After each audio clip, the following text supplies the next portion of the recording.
We are about to start our first cultural zone session here in the East Asia session. Our first guest, actually two guests. We have Deepa and one of her students, Tanishka, coming to us from India, and going to talk to us for the next about things going on in their program in India. Great. Namaste from India. It's around 3 in the afternoon here.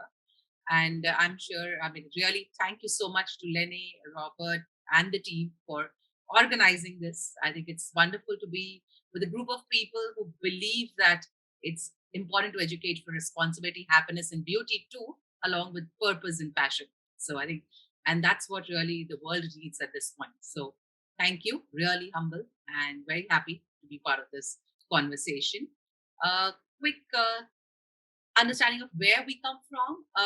We are in the western part of India, and we come from a state called Gujarat in a city called Ahmedabad, which has a population of around 8 million. So, yes. And so that's it's also the land of Mahatma Gandhi.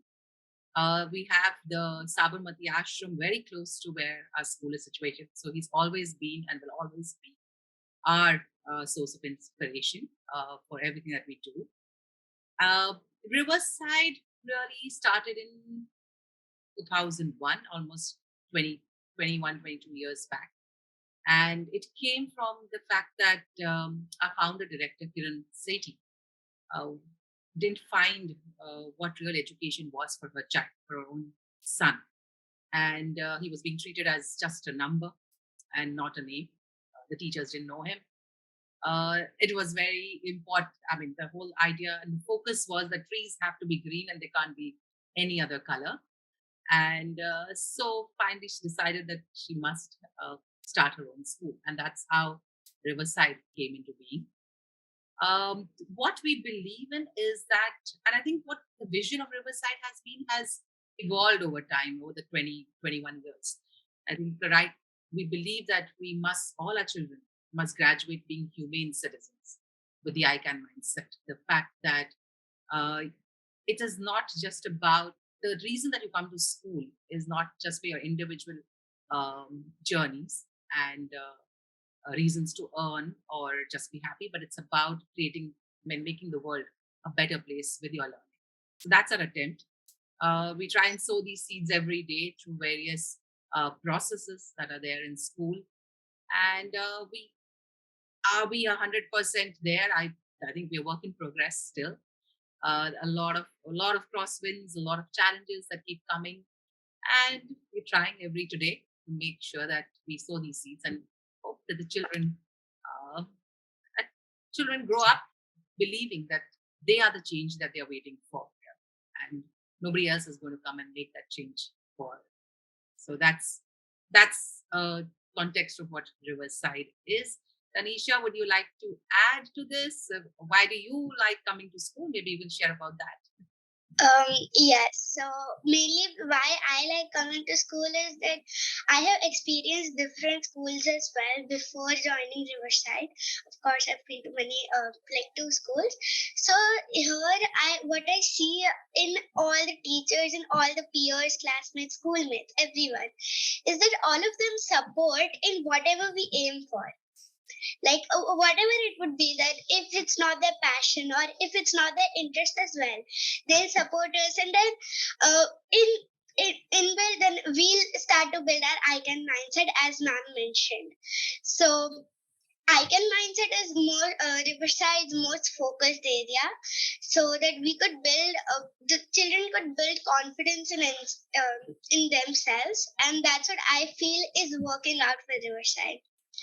So generally, when I came, when I was first joining Riverside, I felt a little bit nervous, and when it was my first day, I was like too nervous to come to school, and I was crying that like no, I don't want to go to school because it happens because it's the first day of school. But then slowly and gradually, from that that very week only, I was feeling very comfortable with my teachers and peers, and they started to build that icon mindset in me, which I have today. I know I'm not still perfect, and yeah, no one can be perfect, and I am lagging too behind. But whatever I am today, I'm all because of my teachers and my peers. This icon mindset, which has been built in me, and this confidence, because of which I'm here today, is because of some processes and some kind confluence and or gatherings which we have, discussions Okay, which we Tanisha. Okay, just tell me one thing that or one time that you felt that you used uh, whatever you're talking about. Say you used your I can mindset at one point. Can you think of a time that you have used it? Yeah, so once it was in fact not in Riverside but outside Riverside, I had a program where I was like, it was a fully a children based program, so I was hosting there. But because I didn't have any confidence and I didn't have any faith in me, I just I it's really heart touching, but I just ran out of the stage thinking that I could not do it, and I was the person who spoiled the whole show. So I still have that guilt somewhere inside me today, but then slowly and gradually when I started to build icon mindset because of Riverside, now I am pretty more confident upon myself. Okay, lovely. Okay. Yeah. So this icon mindset, as I was speaking, it was built by me in some of the processes like surplus. If you take surplus, we have it here since starting from key stage 2, means starting from grade 3. So we individually, as a class, take all of the, take one protocol which we will follow and make other of our peers follow. So this time we got a bus protocol like transition.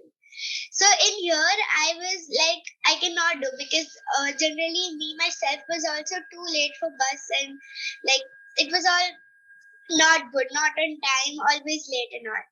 But then I started to become time on bus, and then I created that mindset that yes, I can go on time on the bus and I can start to pack up early. This is too silly to share, but still, this was one of the things where I developed my icon mindset. And other one was conglomerates and all, where we discussed and each of us shared our problems and then we overcame them. Okay. Thank you, Tanishka. Yeah, so to come back to how do we do this on an everyday, how do we develop this in children?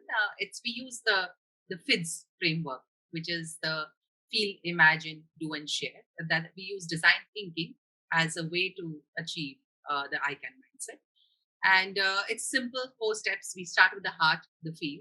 It has to always start with the heart. That is the most important part of the design process.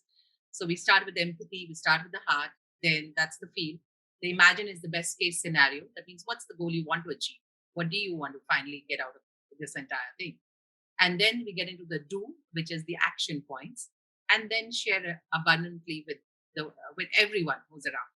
Again, the idea that the scarcity mentality, that it's not the first and the last idea I'm going to get, and I have to just keep it to myself and I can't share it with everybody else because somebody will take away that idea. We try and debunk all of those to say you're capable, you will have always good ideas. It's always great to share, and so that people can together learn and grow. So that's what the feel, imagine, do is, which is the design thinking process.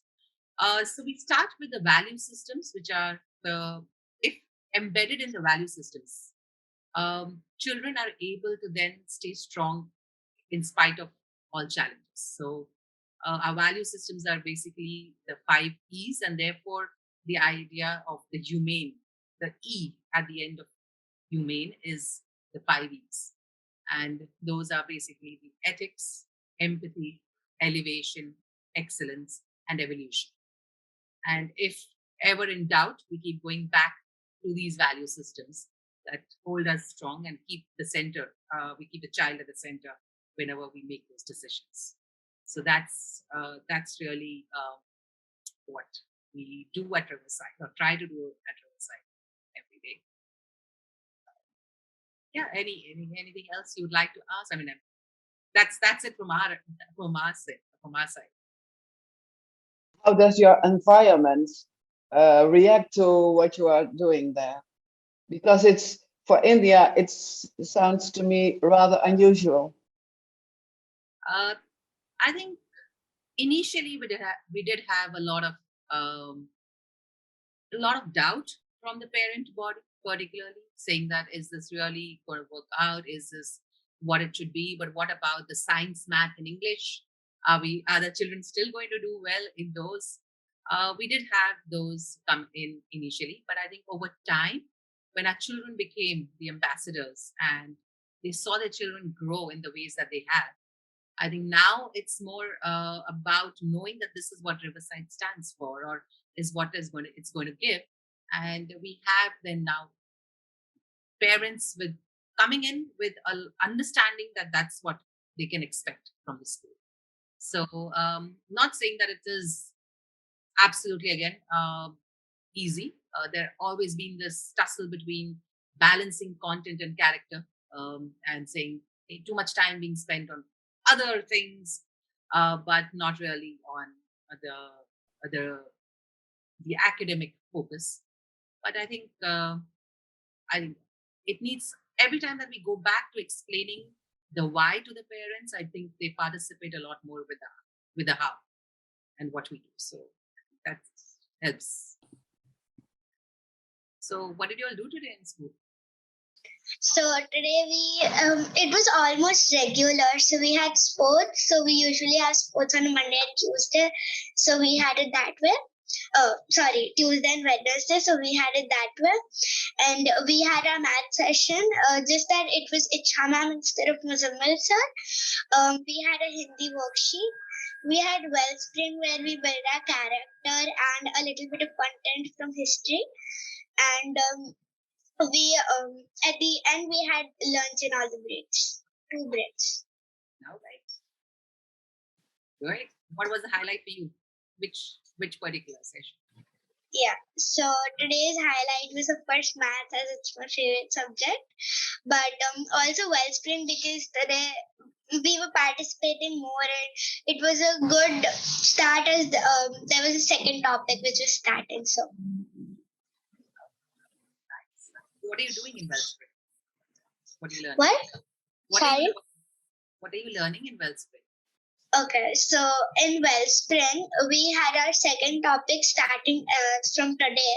But before this topic, we were learning about freedom, and hence we went through all the fights, and not fights basically, but all the conflicts which were happening before in history.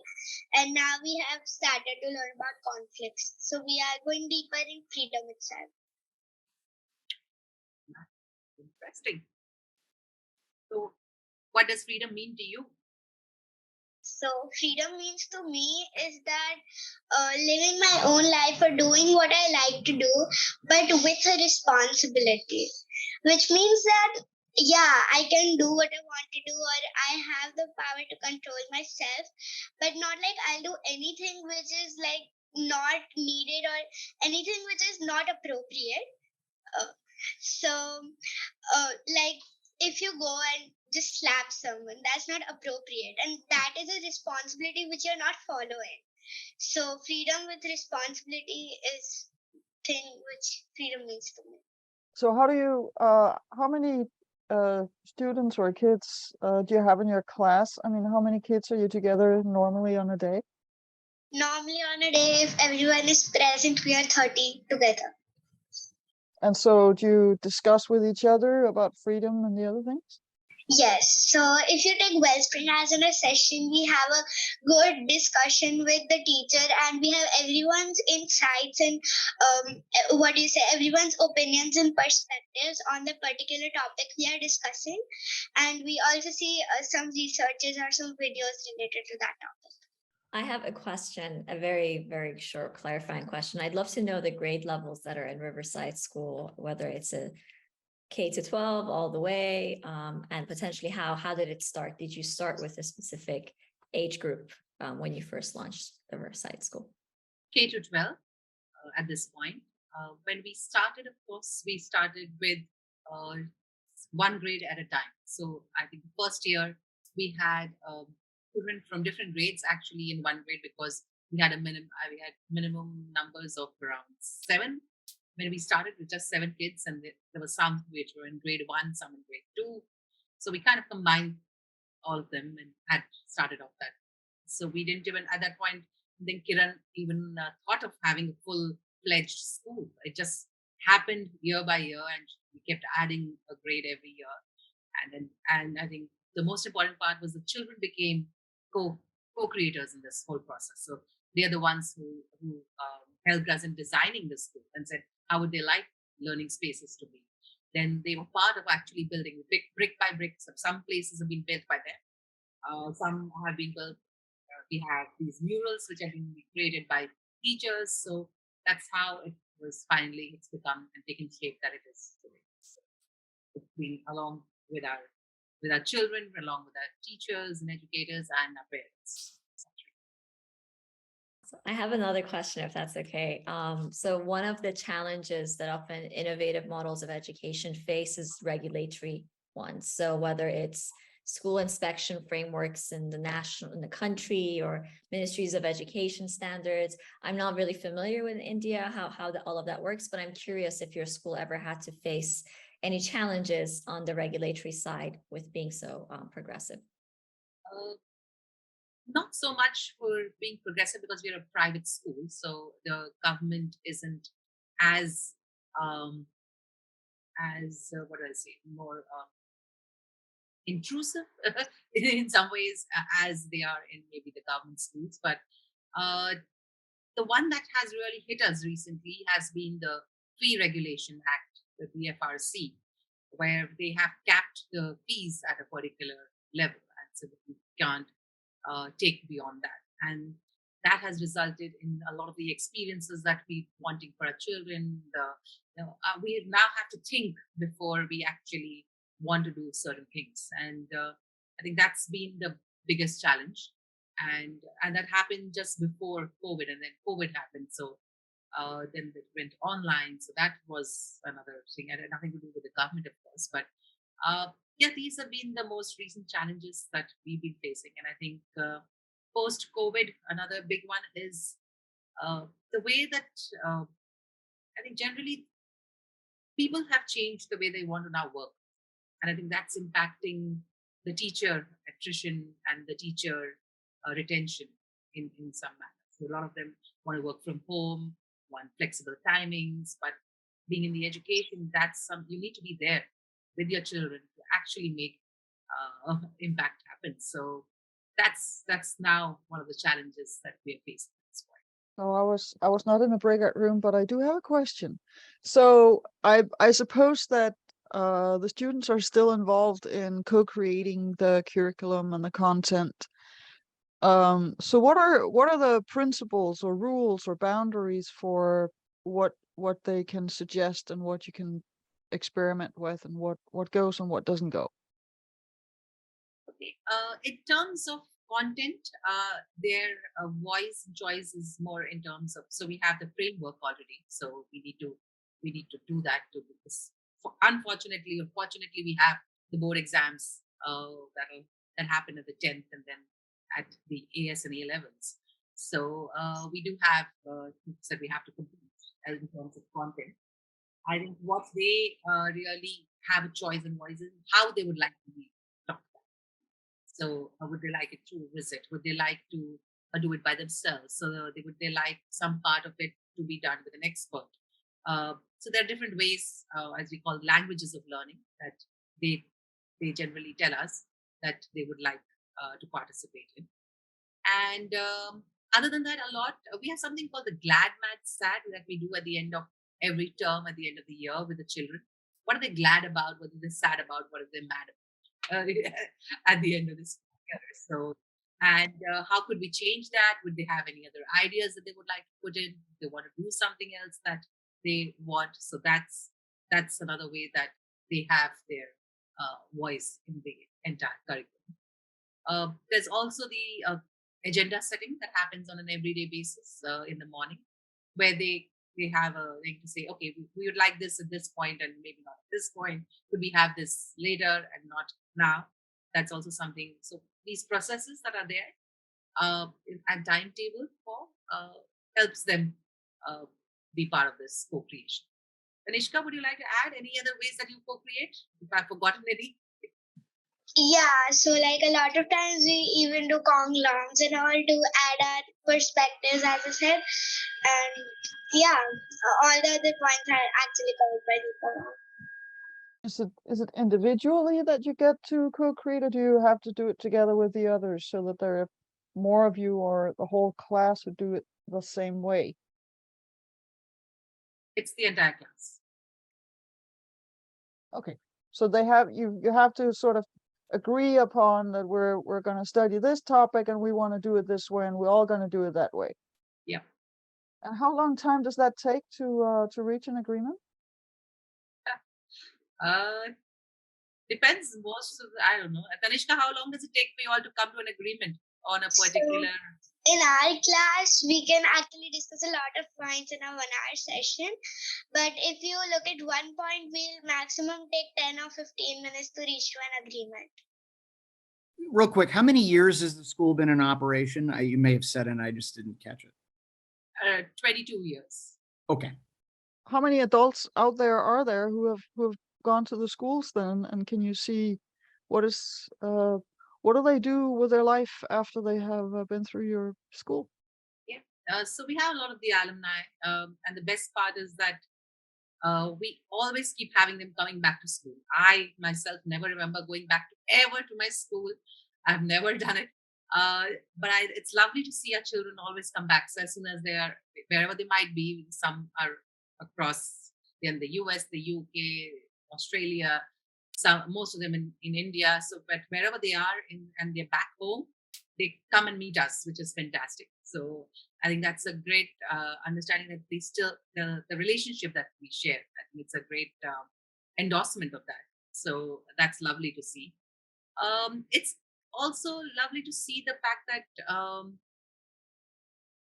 so we keep getting these alumni letters. We always insist that our children should write after getting into college. They must write and give us an update of how things are going for them. Yeah. So it's lovely to the letters that we receive. I mean, the best part is that the children are, and especially our girls, are able to say no, and they say that we're okay about it. When we're in college. It could be no to sex. It could be no to drugs. It could be no to drinking. And they say that yeah, we lose a couple of friends, but that's okay. That's okay. But we're staying true to those friends because this is what we believe. So that's good to hear that the strength that they have to be able to say no. And I think it's again with the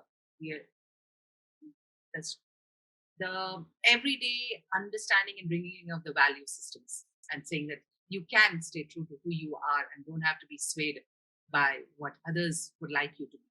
So that's good to hear. A lot of them have fought their own parents when they were deciding the career choices that they would like to make. So we have children who've gone into culinary and baking, in particular, patisserie courses, and their parents were totally against it, saying, "No, that's not something that you will do."